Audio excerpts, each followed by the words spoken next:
इस प्रकार किसी वस्तु में निहित ऊर्जा को उसकी कार्य करने की क्षमता के रूप में मापा जाता है। ठीक है, ऊर्जा को क्या मापा जाता है? किसी कार्य करने की क्षमता को, उसको ऊर्जा ही कहते हैं। कि हमारे कार्य करने की क्षमता, मेरे कार्य करने की क्षमता है थोड़ी सी, तो मैं क्या कहूँगी, मुझ में थोड़ी एनर्जी है, मुझ में एनर्जी कम है, इसलिए मैं वो कार्य नहीं कर पा रही। तो जो मेरे कार्य करने की क्षमता, अगर मैं बहुत काम कर रही हूँ, बहुत कार्य कर रही हूँ, तो मेरे में उतनी ही एनर्जी है। समझ रहे हो? इसमें आप रिलेट कर सकते हो। ठीक है, इससे आप अपना आपको उसको रिलेट कर सकते हो कि मैं कार्य करने की क्षमता मेरे में जितनी है उतनी ही मेरे में एनर्जी है। ठीक है, तो कार्य करने की क्षमता को ही हम क्या कहते हैं? ऊर्जा कह देते हैं। इसलिए ऊर्जा का मात्रक वही होता है जो कार्य का होता है, अर्थात जूल या न्यूटन मीटर। हमने पढ़ा था ना, कार्य का मात्रक उसका न्यूटन मीटर था और जूल था, तो हम इसको भी लिख सकते हैं और इसको ऐसे भी लिख सकते हैं, केजी मीटर स्क्वायर पर सेकंड स्क्वायर। एक जूल कार्य करने के लिए आवश्यक ऊर्जा की मात्रा 1 जूल ही होती है। ठीक है, 1 जूल कार्य करने के लिए, अगर मैं 1 जूल कार्य कर रही हूँ तो मुझे कितनी एनर्जी चाहिए होती है? उसके लिए कितनी ऊर्जा चाहिए होगी? मुझे 1 जूल ही ऊर्जा चाहिए होगी। ठीक है, इन दोनों को हम इक्वल ही मान लेते हैं। कभी कभी ऊर्जा के बड़े मात्रा किलो जूल का उपयोग किया जाता है, तो 1 किलो जूल कितना होता है? 1000 जूल के बराबर होता है। अब देखेंगे हम ऊर्जा के रूप।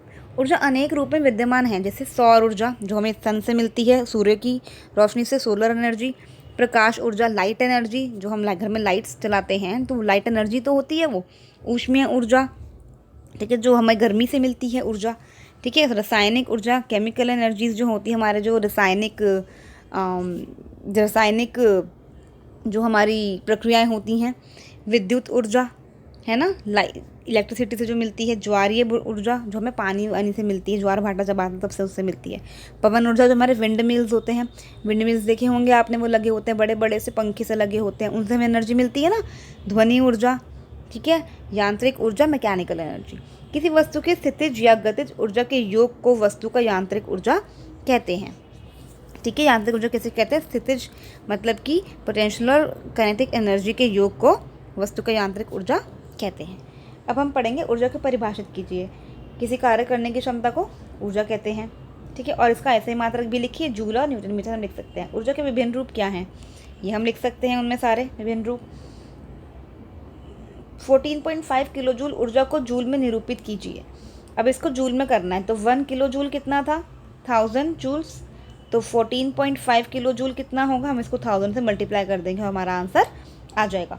सौर ऊर्जा किसे कहते हैं? ये हम पढ़ चुके हैं। जो ऊर्जा हमें सूर्य के द्वारा मिलती है उसे हम सौर ऊर्जा कहते हैं। पवन ऊर्जा का कोई एक अनुप्रयोग लिखिए। पवन ऊर्जा से हमें क्या यूज़ होता है? पवन ऊर्जा का हमारा क्या यूज़ होता है, ये आप मुझे बताएंगे। ठीक है, ज़रूर आप मुझे बताएंगे बेटा, ये मैं नहीं बताऊंगी, ये आप मुझे बताएंगे। अगर आपको नहीं आएगा तो मैं बताऊंगी। ठीक है।